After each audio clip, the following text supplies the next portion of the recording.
Indo Pak സംഘർഷമുണ്ടായ ഘട്ടത്തിൽ operation Sindoor എന്ന ഓമന പേരിട്ട് വിളിച്ച സൈനിക നടപടി അവസാനിപ്പിക്കുന്നതിന് മധ്യസ്ഥം വഹിച്ച ഞാനാണ്, എന്റെ സമ്മർദ്ദ ഫലമായിട്ടാണ് എന്ന് അമേരിക്കൻ പ്രസിഡന്റ് ലോകത്തോട് വിളിച്ചു പറയുന്ന സാഹചര്യം ഉണ്ടായി.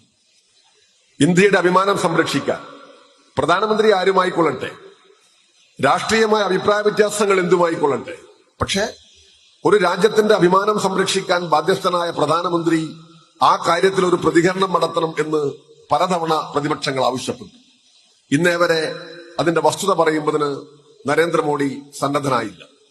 അപമാനത്തിന്റെ ആ പരമ്പര തുടർന്നു വന്നുകൊണ്ട് ഏറ്റവും അവസാനം ഈ വ്യാപാര വാണിജ്യ കരാറിന്റെ കാര്യത്തിലും അവര് പറഞ്ഞ് നമ്മൾ കേൾക്കുന്ന സാഹചര്യം ഉണ്ടാകുന്നു. ഇന്ത്യയുടെ വിദേശകാര്യമന്ത്രി ആരാണ് എന്ന ചോദ്യത്തിന് ഡൊണാൾഡ് ട്രംപാണ് എന്ന് ഉത്തരം പറയേണ്ടുന്ന സാഹചര്യം. ഇന്ത്യയുടെ പ്രധാനമന്ത്രിയും ഇന്ത്യയുടെ വാണിജ്യകാര്യമന്ത്രിയും എല്ലാം അമേരിക്കൻ സാമ്രാജ്യത്വം നിയന്ത്രിക്കുന്നു എന്ന് നമ്മൾ ലജ്ജയോടെ ഉൾക്കൊള്ളേണ്ടുന്ന ഒരു സാഹചര്യം സംജാതമായിരിക്കുന്നു. വലിയ വീമ്പ് പറച്ചിലാണ്. വീമ്പ് പറച്ചിൽ എന്ന് പറഞ്ഞാൽ ദീർഘമായ പ്രഭാഷണങ്ങൾ, അസത്യ പ്രചാരണങ്ങൾ ഒക്കെ നടത്തിക്കൊണ്ട് ജനങ്ങളെ അങ്ങനെ കണ്ണിൽ പൊടിയിടാമെന്നാണ് അവർ ഓരോ ഘട്ടത്തിലും പരിശ്രമിച്ചുകൊണ്ടിരിക്കുന്നത്. ഏറ്റവും അവസാനം പുറത്തു വന്നുകൊണ്ടിരിക്കുന്ന ഒരുപക്ഷെ ദേശീയ രാഷ്ട്രീയത്തിൽ വലിയ കൊടുങ്കാറ്റുണ്ടാക്കാൻ പോകുന്ന M16 ഫയലുകളെ കുറിച്ച് നിങ്ങൾ കേട്ടിട്ടുണ്ടാകും. നമ്മുടെ പ്രധാനമന്ത്രിയെയും അദ്ദേഹത്തിന്റെ കൂട്ടാളികളെയും ഒക്കെ ബന്ധിപ്പിക്കുന്ന ലൈംഗിക ആരോപണത്തിന്റെ പോലും കാര്യങ്ങൾ ഉൾക്കൊള്ളുന്ന ഫയലുകൾ അന്തരീക്ഷത്തിൽ പറക്കാൻ തുടങ്ങിയിരിക്കുന്നു എന്നതാണ് യാഥാർത്ഥ്യം. ദേശീയ രാഷ്ട്രീയം വരും ദിവസങ്ങളിൽ വലിയ ഒരു കൊടുങ്കാറ്റിലേക്ക് പോകും എന്നതിന്റെ എല്ലാ സൂചനകളും നമുക്ക് ഇന്ന് ലഭ്യമായിട്ടുണ്ട്. ആ ഒരു ഘട്ടത്തിലാണ് ഇടതുപക്ഷ ജനാധിപത്യ മുന്നണി ഈ വികസന മുന്നേറ്റ ജാഥയുമായി രാഷ്ട്രീയ കേരളത്തിന്റെ മുൻപിൽ വരുന്നത്. കഴിഞ്ഞ മുൻ തെരഞ്ഞെടുപ്പിൽ നിന്ന് വ്യത്യസ്തമായി ഈ തെരഞ്ഞെടുപ്പിന്റെ ഒരു പ്രത്യേകത SIR നടപ്പിലാക്കിയതിനു ശേഷം നമ്മൾ അഭിമുഖീകരിക്കാൻ പോകുന്ന തെരഞ്ഞെടുപ്പാണ് എന്നതാണ്. സ്പെഷ്യൽ ഇന്റൻസീവ് റിവിഷൻ എന്ന് ഇലക്ഷൻ കമ്മീഷനും BJPയും ഓമന പേരിട്ട് വിളിക്കുന്ന ഈ സംവിധാനം നമ്മുടെ മുസ്ലിം ലീഗിലെ ചില സുഹൃത്തുക്കൾ തെറ്റിദ്ധരിപ്പിക്കാൻ ശ്രമിക്കുന്നത് പോലെ കേരള ഗവൺമെന്റിന്റെ ഒരു കണ്ടുപിടുത്തമായിരുന്നില്ല. മുസ്ലിം ലീഗും UDFും അതിന്റെ വ്യാജ പ്രൊഫൈലുകളുമെല്ലാം എന്തോരം പണം ചെലവഴിച്ചുകൊണ്ടാണ് നുണപ്രചരണം നടത്തുന്നത് എന്ന് നമുക്കറിയാം. പാവം പിടിച്ച വലിയ രാഷ്ട്രീയ ബോധ്യമില്ലാതെ വീടുകളിൽ അടങ്ങി ഒതുങ്ങി കഴിയുന്ന നമ്മുടെ ധാരാളം സഹോദരിമാരെ അല്ലെങ്കിൽ മറ്റു മനുഷ്യരെ ഒക്കെ അവരെ തെറ്റായി ബോധിപ്പിക്കുന്നതിന് വേണ്ടി പഞ്ചായത്ത് തെരഞ്ഞെടുപ്പിന്റെ കാര്യത്ത് ധാരാളം പ്രചരണങ്ങൾ നടത്തുകയുണ്ടായി.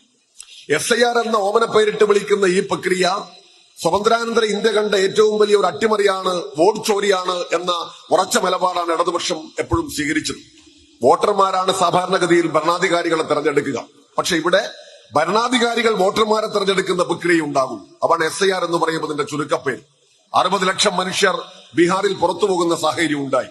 അവരവിടെ ജീവിക്കുന്നവരാണ്, അവർ കാർഡുള്ളവരാണ്, അവർക്ക് പലർക്കും ആധാറുള്ളവരാണ്, അവരാ നാട്ടിൽ ജനിച്ച് വളർന്ന് മുന്നോട്ട് പോകുന്നവരാണ്. അവരകത്ത് ബംഗ്ലാദേശി എന്ന് മുദ്രകുത്താൻ സാധിക്കുന്നത് എത്ര പേരെയാണ്? വിരലിലെണ്ണാവുന്നവർ പോലുമില്ല എന്നതാണ് യാഥാർത്ഥ്യം. നുഴഞ്ഞു കയറ്റക്കാരെന്ന് പറയുന്നത് എത്ര പേരാണ്?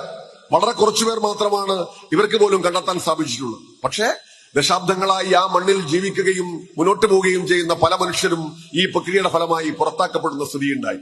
നമ്മുടെ സംസ്ഥാനത്ത് പോലും ഒരു ഘട്ടം കഴിഞ്ഞപ്പോ 19 ലക്ഷം മനുഷ്യരെ നോൺ മാപ്പിംഗ് അതിൽ കണ്ടുപിടിക്കാൻ കഴിയാത്ത, അല്ലെങ്കിൽ അവരുടെ രേഖകൾ ഇനിയും ഹാജരാക്കേണ്ട ഒരു സാഹചര്യം ഉണ്ടായി. ഇലക്ഷൻ കമ്മീഷനെ ദുർബലപ്പെടുത്തിക്കൊണ്ട് കേന്ദ്രമന്ത്രിയെ അവരെ നിശ്ചയിക്കുന്ന പാനലിൽ ഉൾപ്പെടുത്തിക്കൊണ്ട് നമ്മുടെ ജനാധിപത്യത്തെ അട്ടിമറിക്കുന്നതിന് വേണ്ടിയുള്ള വലിയ ശ്രമം നടന്നുകൊണ്ടിരിക്കുന്നു.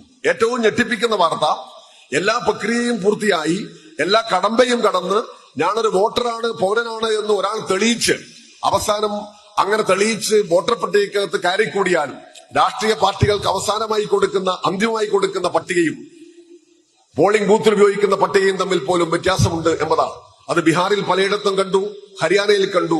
ഈ അപകടം നമ്മുടെ ജനാധിപത്യത്തിന്റെ മുൻപിൽ ഏറ്റവും വലിയ ഒരു പ്രശ്നമായി നിൽക്കുന്ന സന്ദർഭത്തിലാണ് കേരളത്തിലെ തെരഞ്ഞെടുപ്പ് നടക്കുന്നത്. അവരെല്ലാം രാഷ്ട്രീയമായ ഇച്ഛാശക്തിയോടുകൂടി നേരിട്ടുകൊണ്ട് അഭിമുഖീകരിച്ചുകൊണ്ട് ഇടതുപക്ഷ ജനാധിപത്യ മുന്നണി കേരളത്തിൽ മുന്നോട്ട് പോവുകയാണ്.